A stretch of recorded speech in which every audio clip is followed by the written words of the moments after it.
नमस्कार प्रिय दर्शकों, हाजिर हूं मैं गुरु राशि परिवर्तन प्रभाव को लेकर।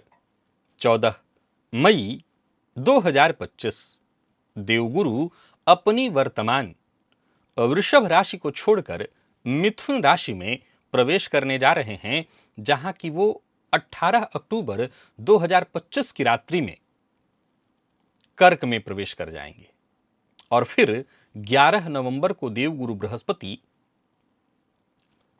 मार्गी से वक्री हो जाएंगे कर्क में ही, और फिर 5 दिसंबर 2025 वक्री अवस्था में देवगुरु कर्क से पुनः मिथुन में प्रवेश कर जाएंगे और 11 मार्च 2026 को देवगुरु बृहस्पति मिथुन में वक्री से मार्गी होंगे और फिर 2 जून 2026 पुनः अपनी उच्च राशि कर्क में देवगुरु का प्रवेश होगा। इस वर्ष देवगुरु बृहस्पति काफी अफरा तफरी के मूड में हैं। इसका प्रभाव हम सबों के जीवन पर पड़ेगा। समय आने पर जब जब देवगुरु का कोई विशेष परिवर्तन होगा, मैं आपके सम्मुख उससे संबंधित वीडियो लेकर के अवश्य उपस्थित होऊंगा।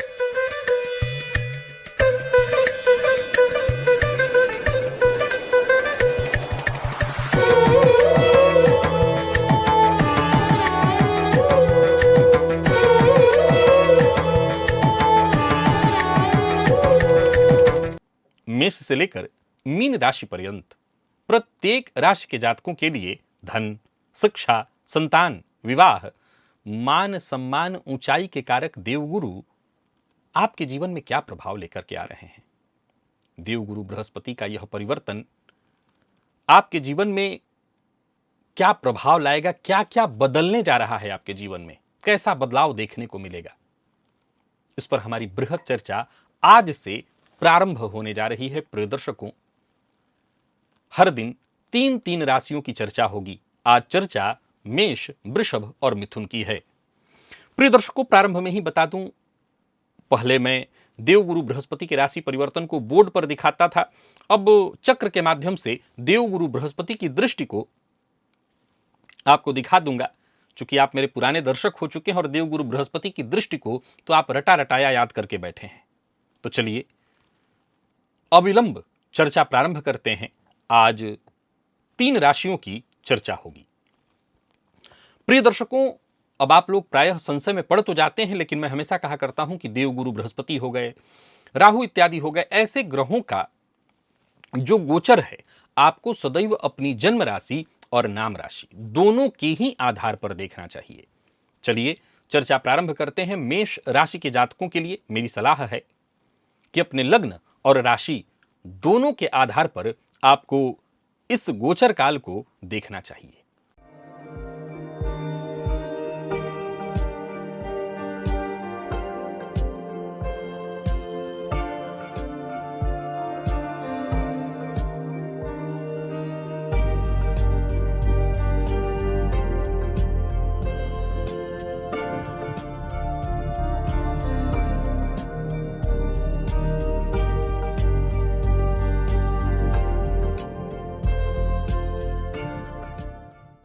और क्या मेष राशि के अगर आप हैं तो आपको ऐसा लगता है कि लोग आपकी बात को अनसुना कर रहे हैं? क्या आप मेहनत बहुत कर रहे हैं बीते कुछ दिनों से, लेकिन आपको पहचान नहीं मिल पा रही है? तो अब वक्त आ गया है। अब वो वक्त आ गया है जब आपके शब्दों में वो असर होगा। देवगुरु वैसे तो आपकी राशि से तीसरे भाव में प्रवेश करके गोचर करने जा रहे हैं 14 मई से। मिथुन राशि में देवगुरु का यह गोचर आपकी राशि से तीसरे भाव में होने जा रहा है। क्या है तीसरा भाव? तीसरा भाव हिम्मत है, मेहनत है, संचार है, छोटे भाई बहनों का विचार भी और छोटे मोटे सफर इत्यादि का भी, यात्रा का भी विचार। आपके निर्णय क्षमता का घर है आपकी जन्म कुंडली का तीसरा भाव। और जब देवगुरु बृहस्पति जैसा शुभ ग्रह इस भाव में गोचर करे तो सीधी सी बात है कि इंसान की कथनी और करनी दोनों में वजन आने वाला है। क्योंकि देवगुरु कैसे हैं? भारी हैं। अब आपकी वाणी सिर्फ शब्द नहीं, एक ऐसा प्रभाव उत्पन्न करने वाली है जिस प्रभाव में सबको बंधना है, जिस प्रभाव में आकर के सबको आपकी बात को मानना है। प्रिय दर्शकों, प्रारंभ में ही बता दूं, आप जानते हैं देवगुरु बृहस्पति के पास 3 दृष्टियां हैं और देवगुरु बृहस्पति की तीनों ही दृष्टियों को अत्यंत शुभ कहा गया है। तो देवगुरु बृहस्पति आपकी राशि से तीसरे में होंगे तो इनकी सबसे पहली 5वीं जो दृष्टि है वो आपके सप्तम भाव पर होगी। सप्तम भाव किस चीज का भाव है? ये आपके दाम्पत्य का भाव है, ये आपके विवाह का भाव है, ये आपके रिश्ते का भाव है। तो जाहिर सी बात है, यहां पर जो भी फैसला आपको लेना है सोच समझ करके लेना है। देवगुरु बृहस्पति की 9वीं दृष्टि आपके भाग्य पर होगी। कह सकते हैं यह वो समय होगा जहां आपका भाग्य जगेगा, ईश्वर के प्रति आपकी श्रद्धा बढ़ेगी। और फिर देवगुरु बृहस्पति की 9वीं दृष्टि आपके लाभ भाव पर होने वाला है। जैसे आपके पुराने सपने फिर साकार होंगे, आप उन्हें प्राप्त कर सकेंगे। मीडिया, मार्केटिंग, एजुकेशन, ट्रेनिंग या सेल्स पर्सन अगर आप हैं तो ऐसे लोगों के लिए यह गोचर जबरदस्त होने वाला है। जिनकी नौकरी ही ऐसी है जिसमें केवल बोलना, जैसे आप टीचर हैं, बोलने का आपका काम है, लिखना या समझना समझाना, जैसे आप कोई शिक्षक हो, यूट्यूबर इत्यादि हो, मोटिवेशनल स्पीकर हो, आपके लिए यह गोचर आपको एक नई पहचान दिलाने वाली है। अगर आप अपनी नौकरी में बदलाव चाहते हैं, नौकरी में प्रमोशन चाहते हैं, इस तरह की बात चल रही है तो समझ लीजिए जून जुलाई आते आते या फिर अक्टूबर के आसपास दो ऐसी संभावनाएं दिखाई पड़ रही हैं जहां नौकरी में ट्रांसफर और प्रमोशन दोनों आपके मन के अनुकूल होने जा रहा है। इस गोचर काल के दौरान अगर आप व्यापार करते हैं और वो भी साझेदारी में करते हैं तो उन्हें थोड़ी सावधानी जरूर बरतनी है, लेकिन खराब नहीं है सावधानी इस मामले में कि आप जिसको भी पार्टनर चुने ये सोच करके चुने कि इस व्यक्ति के साथ आपको लंबे समय तक काम करना है। और अगर पहले से ही चुना हुआ है आपका पार्टनर, पार्टनरशिप में आपका काम है, तो पार्टनर के साथ संबंध और मधुर बनाए रखना होगा। अपनी वाणी में इतना ओज और तेज लाइए कि आपका पार्टनर आपकी बात को काटे ना, आपसे जुड़ करके चले। इस गोचर काल के दौरान नए क्लाइंट मिलना, व्यापारियों को, अगर आप सेल्फ व्यापार करते हैं तो भी नए प्रोजेक्ट आपको मिलेंगे। मार्केटिंग इत्यादि के फील्ड से जुड़े हुए हैं तो मैं कह सकता हूं यह गोचर बहुत बढ़िया होगा आपके लिए। यूं समझ लीजिए कि इस गोचर काल के दौरान जो आप कहेंगे, जो आप सोचेंगे, वो आपको प्राप्त होगा। आपका विश्वास नहीं टूटने वाला है। देवगुरु बृहस्पति की दृष्टि सप्तम पर है, इसलिए वैवाहिक जीवन में किसी भी तरह की कोई परेशानी, भ्रम इत्यादि की स्थिति थी वो दूर होगी। लव रिलेशनशिप के मामले में भी यह गोचर बहुत बढ़िया है। प्रेम संबंध को वैवाहिक संबंध में तब्दील करने के लिए इस गोचर काल के दौरान आपको बातचीत करनी चाहिए। परंतु हां, चाहे वो जीवन साथी हो, प्रेमी हो, इन पर आपको शक नहीं करना चाहिए। यह गोचर ऐसा है जहां आपको हर बार मौका देगा और इस मौके में आपको बार बार उत्तीर्ण भी कराएगा। प्रतियोगी परीक्षा के विद्यार्थियों के लिए तो यह गोचर कहना ही नहीं। यह समय शानदार रहने वाला है। यूपीएससी इत्यादि, बैंकिंग, एसएससी की परीक्षा में अगर आप बैठने वाले हैं तो समझ लीजिए देवगुरु बृहस्पति की विशेष कृपा आपको मिलने वाली है। हाँ, यह जरूर आपको कहूंगा, एकांत में अकेले बैठ करके पढ़ने की जगह ग्रुप स्टडी आपके लिए ज्यादा बेहतर होने वाली है। या किसी ऐसे क्लासेज वगैरह में सम्मिलित होइए जहां आपको सहयोग मिले, सफलता तो तय है। इस गोचर काल के दौरान यात्राएं बेहद सफल होने वाली हैं, विशेष करके बिजनेस ट्रिप, तीर्थ यात्रा या किसी सेमिनार इत्यादि में आप भाग लेने जा रहे हैं, मान सम्मान सब कुछ मिलेगा। चाहे वो बड़े भाई बहन हो या छोटे भाई बहन, सबके साथ संबंध में मधुरता। विशेषकर छोटे भाई बहनों को तो आपसे भी फायदा होगा और उनका साथ भी आपको खूब मिलेगा। जो लोग नेटवर्किंग से जुड़ा कार्य करते हैं, नेटवर्किंग आधारित कार्य करते हैं, उनके लिए यह समय सोने पर सुहागा जैसा है। अचानक पैसे का आवक बढ़ जाएगा, धनागमन की संभावनाएं बढ़ने वाली हैं। हां, मैं एक बात जरूर आपको कहना चाहूंगा कि बड़े किसी स्रोत पर फोकस करने की जगह छोटे छोटे स्रोतों पर स्थिर रहिए और यहीं से आमदनी को बढ़ाने का प्रयत्न करिए। शेयर मार्केट, क्रिप्टो इत्यादि में अगर आप निवेश करते हैं तो थोड़ी सावधानी के साथ करिए। इसलिए नहीं कि कोई नुकसान है, इसलिए सोच विचार करके निवेश किया, सही विचार, जरूरत पड़ने पर सही निर्णय लेकर के निवेश किया तो ये निवेश आपको बड़ा लाभ देने वाला है। देवगुरु बृहस्पति का गोचर जो कि आपकी राशि के से तीसरे में होने वाला है, ये कई मामलों में आपको लालच देने वाली स्थिति भी उत्पन्न करेंगे, क्योंकि जन्म कुंडली के तीसरे भाव से अगर देखें तो पुरुषार्थ का विचार होता है। और कई बार आप जब देवगुरु बृहस्पति जैसा ग्रह आपके तीसरे में गोचर करे तो आपको ऐसा लगता है कि मैं क्या नहीं कर सकता हूं, मैं तो जो चाहूं वो कर सकता हूं, और यहीं पर कई बार गलती हो जाती है। तो जरा सोच समझ करके आपको फैसला लेना होगा। बाकी तो आप अपने इस गोचर में एक काम तो जरूर करिए, अपने कम्युनिकेशन स्किल पर विशेष काम करिए। कोई बड़ा निवेश इत्यादि करना चाहते हैं तो विचार अच्छे से करके करिए। कोई कोर्स आप ज्वाइन करना चाहते हैं, कोई कोर्स सीखना चाहते हैं, अथवा किसी भी तरह के लाइसेंस इत्यादि का कार्य आपका कई दिनों से पेंडिंग पड़ा हुआ है, तो वो कार्य आपका बनने वाला है। स्वास्थ्य के दृष्टिकोण से देखें तो यह गोचर बेहतर रहने वाला है। थोड़ी आंखों का ख्याल रख लीजिएगा, गले से संबंधित, गले में खराश इत्यादि परेशानियां, छोटी मोटी परेशानियां, कोई बड़ा रोग नहीं है। जो लोग बहुत अधिक बोलते हैं, जो लोग बहुत अधिक समय स्क्रीन के सामने व्यतीत करते हैं, उन्हें थोड़ी सावधानी अधिक बरतनी होगी।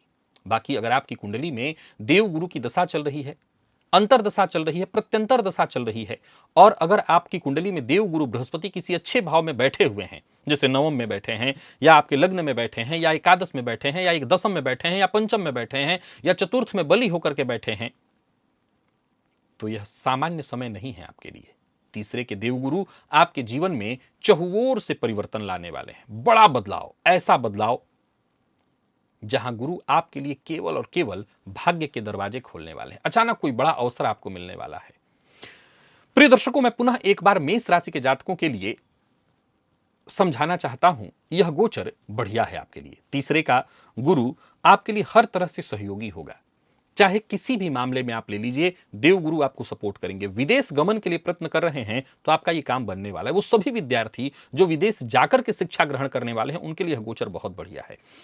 व्यापारी हूं, नौकरी पेशा हूं, चाहे छोटे या बड़े व्यापारी, मैं दोनों के लिए कहना चाहता हूं, यह गोचर अति उत्तम है। और हां, लाभ का मार्ग तो आपके लिए चारों ओर से बनकर के आ रहा है। उच्च शिक्षा ग्रहण करने वाले विद्यार्थियों के लिए यह समय बड़ा ही श्रेष्ठ होने वाला है, क्योंकि देवगुरु की दृष्टि तीसरे नवम भाव पर होगी।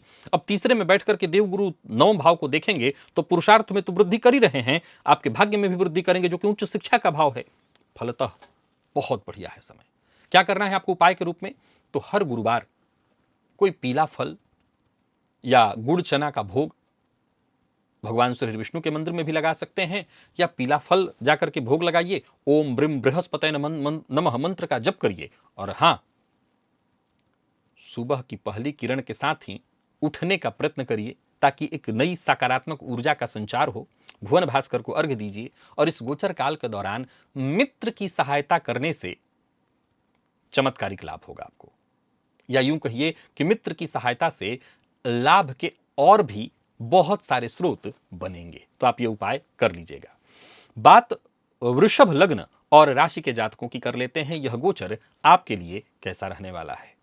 वृषभ राशि और लग्न के जातकों के लिए यह गोचर आपकी राशि से दूसरे भाव में है। अब देखा जाए तो देवगुरु बृहस्पति आपके लिए अष्टम और साथ ही साथ एकादश के स्वामी होकर के द्वितीय भाव में गोचर करेंगे। अब ध्यान से जरा समझने का प्रयत्न करिए।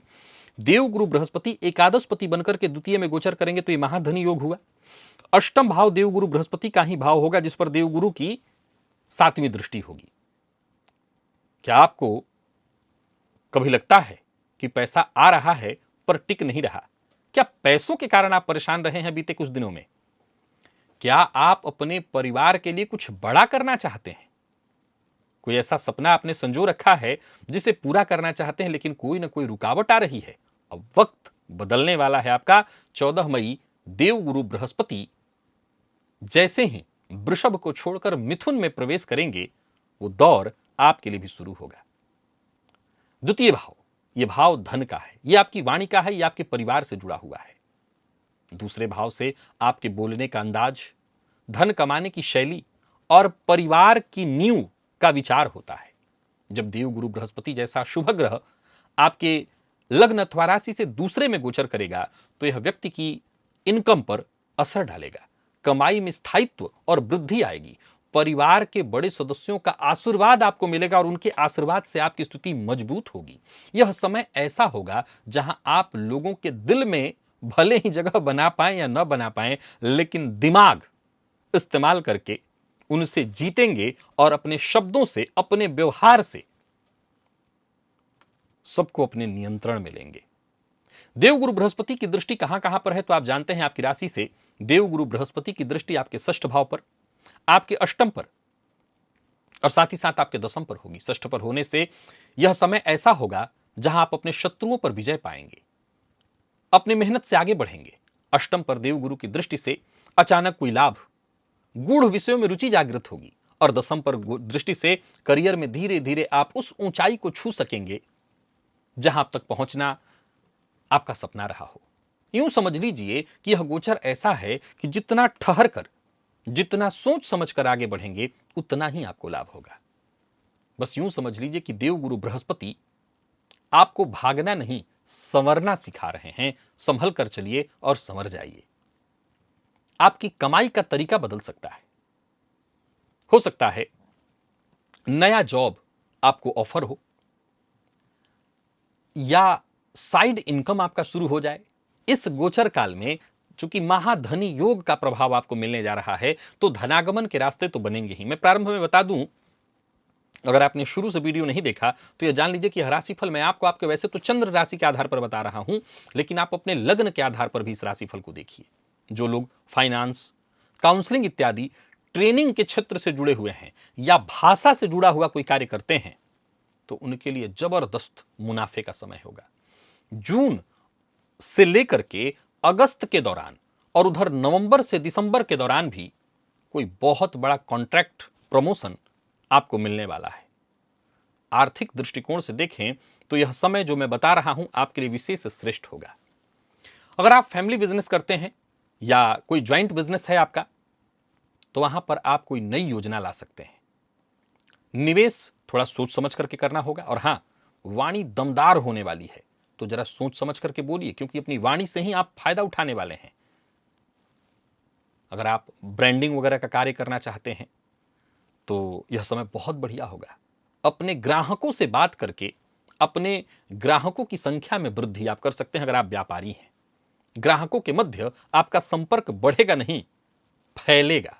जो लोग खाद्य सामग्री, कपड़े का, रत्न का व्यापार करते हैं, उनके लिए यह समय जबरदस्त रहने वाला है।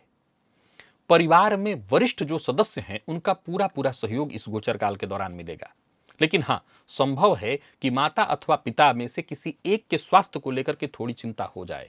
भूमि, पैतृक संपत्ति इत्यादि को लेकर के, अथवा घर में कोई बड़ा फंक्शन, पूजा पाठ इत्यादि को लेकर के कोई बड़ी योजना हो सकती है जिस पर बातचीत होगी। अर्थात कोई या तो फंक्शन इत्यादि आपके घर में होने वाला है, अथवा पैतृक संपत्ति के बंटवारे को लेकर के बातचीत हो सकती है। और इसमें कोई बुराई नहीं, अगर ऐसा कुछ बातचीत होता है तो उसमें आप सम्मिलित होइए, बातचीत करके उसका काम आगे बढ़ाइए। एक बात जरूर ध्यान रखिएगा कि देवगुरु बृहस्पति भी वाणी में अहंकार का पुक लाते हैं, तो बोलचाल में आपसे गलती हो सकती है। सो ऐसे शब्दों का चयन करें जो किसी को काटे नहीं, यानी शब्द के दांत दिखाई नहीं पड़ते लेकिन काटते बड़े जोर से हैं। तो ये ध्यान रखना होगा, समझदारी से शब्दों का प्रयोग करना होगा। प्रेम प्रस्ताव रखना अच्छा रहेगा। हाँ, वहां भी संयम जरूरी है, जल्दबाजी से नुकसान तो हो ही जाएगा।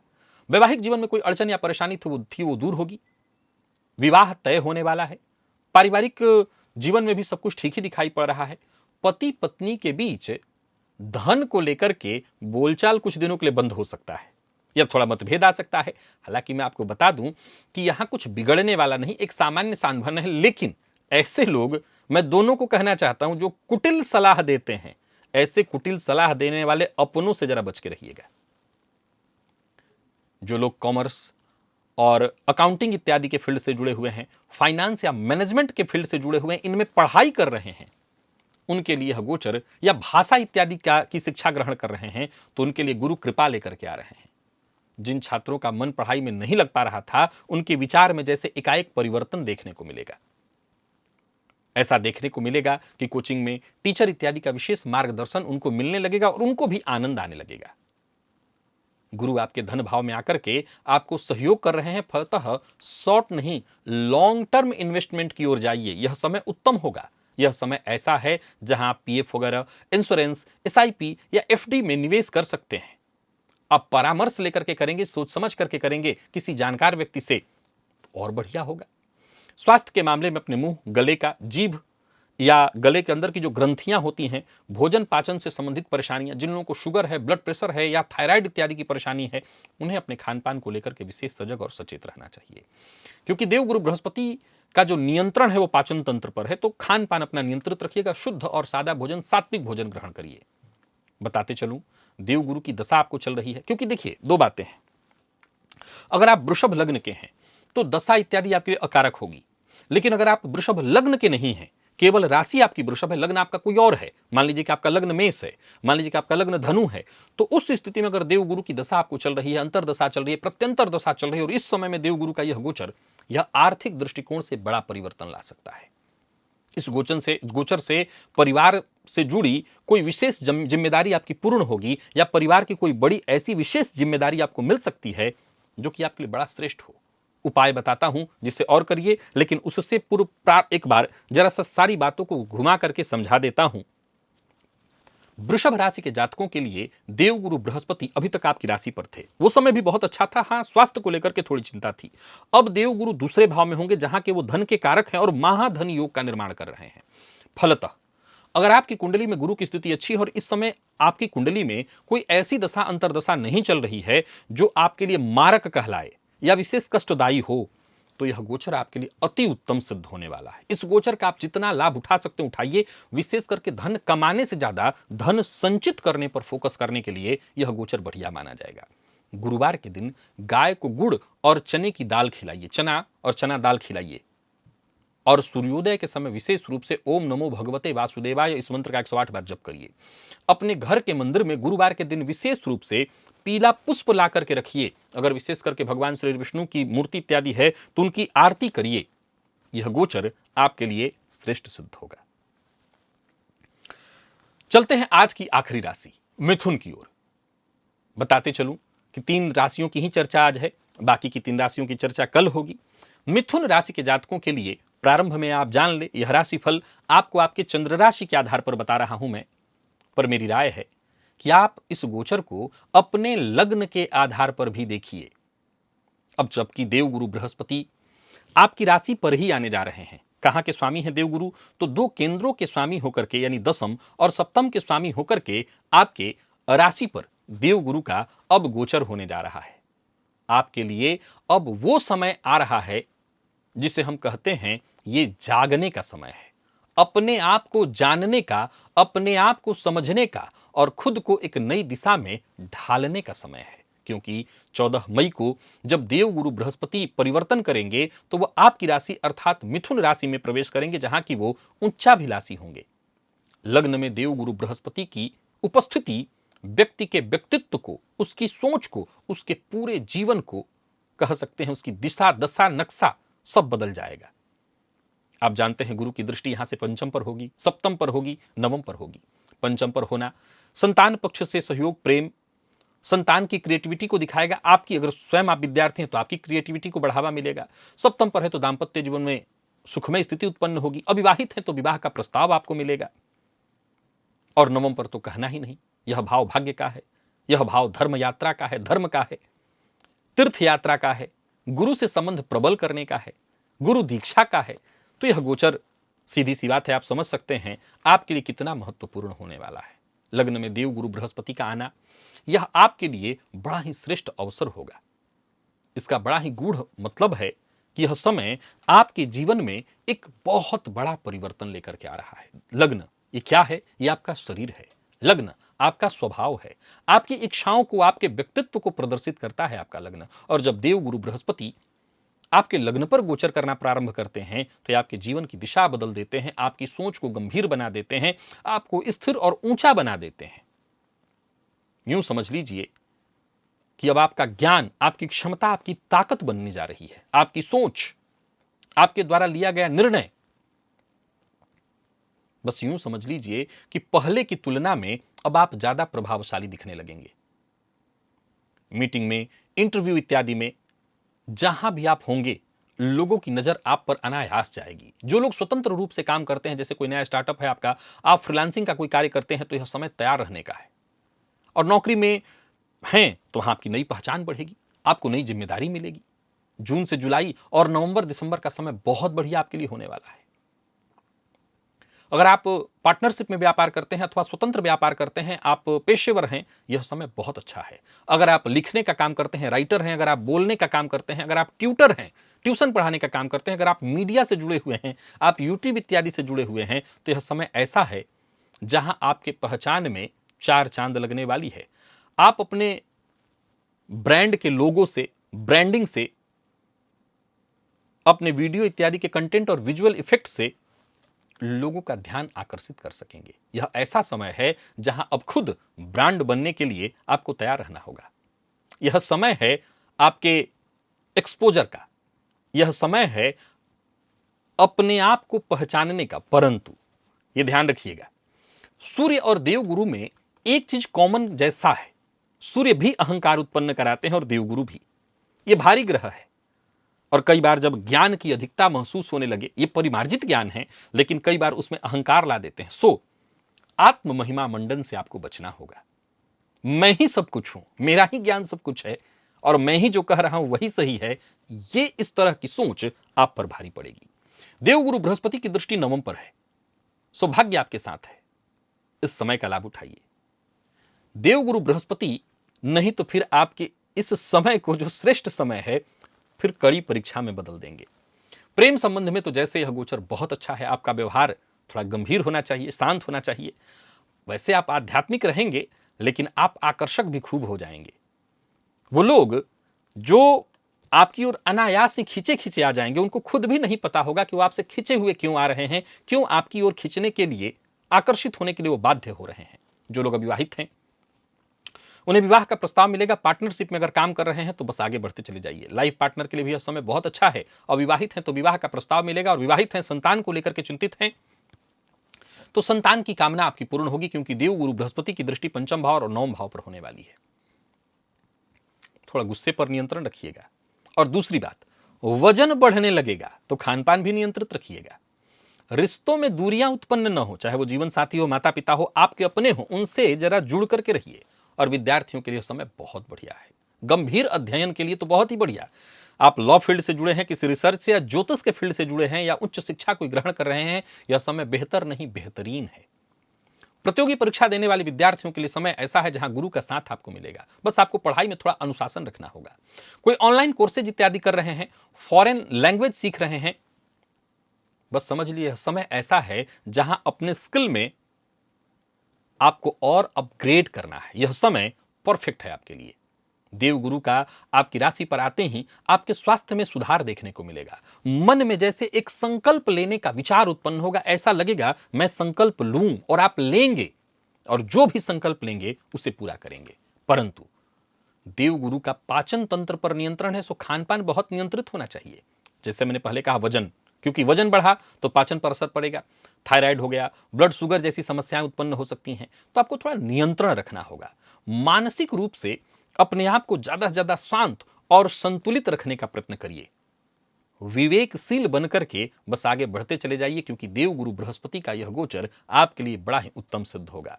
अब अगर आपकी राशि मिथुन है परंतु आपका लग्न कोई और है, जैसे मेष लग्न है आपका, सिंह लग्न है आपका, धनु लग्न है आपका, वृश्चिक लग्न है आपका, मीन लग्न है आपका, और कोई दशा अंतरदशा गुरु की चल रही है, तो यह समय तो कहना नहीं, उत्तम उत्तम हो जाएगा।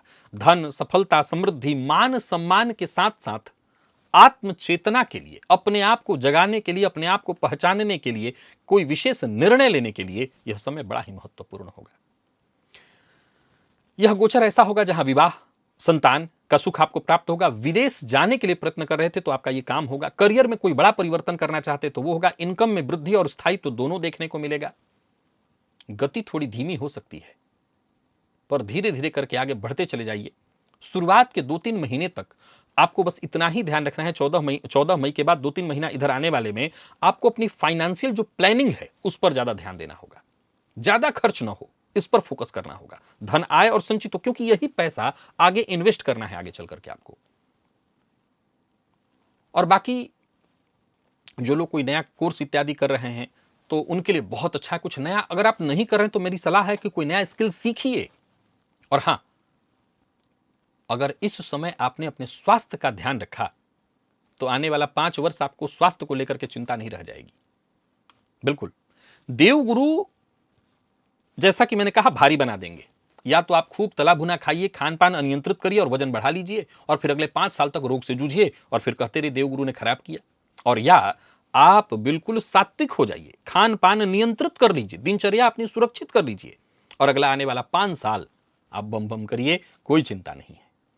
गुरुवार के दिन आपको चने की दाल, पीला फल इत्यादि, हल्दी, ब्राह्मण को दान करने से, ओम ब्रिम बृहस्पते नमः इस मंत्र के 108 बार जप करने से और समय के साथ सूर्योदय के साथ उठना, अपने आप को सक्रिय करने के लिए व्यायाम इत्यादि करना, प्राणायाम करना, अपनी दिनचर्या खान पान सब नियंत्रित रखना, ये सारे उपाय अगर आप करते हैं तो यह गोचर आपके लिए, जैसा मैंने कहा कि आप जहां भी होंगे वहां सबके आकर्षण का केंद्र बने रहेंगे। भाई आकर्षण का केंद्र ऐसा थोड़ी होगा कि हम खा के फैल जाएं और आकर्षण का केंद्र हो जाएं। तो ध्यान रखिएगा, यह गोचर बहुत अच्छा है आपके लिए। प्रिय दर्शकों, अब कल पुनः और 3 लग्न राशियों की चर्चा होगी, जिसमें कर्क, सिंह और कन्या होंगे। आज के लिए बस इतना ही, इजाजत दीजिए मुझे, पुनः मुलाकात होगी। तब तक के लिए नमस्कार।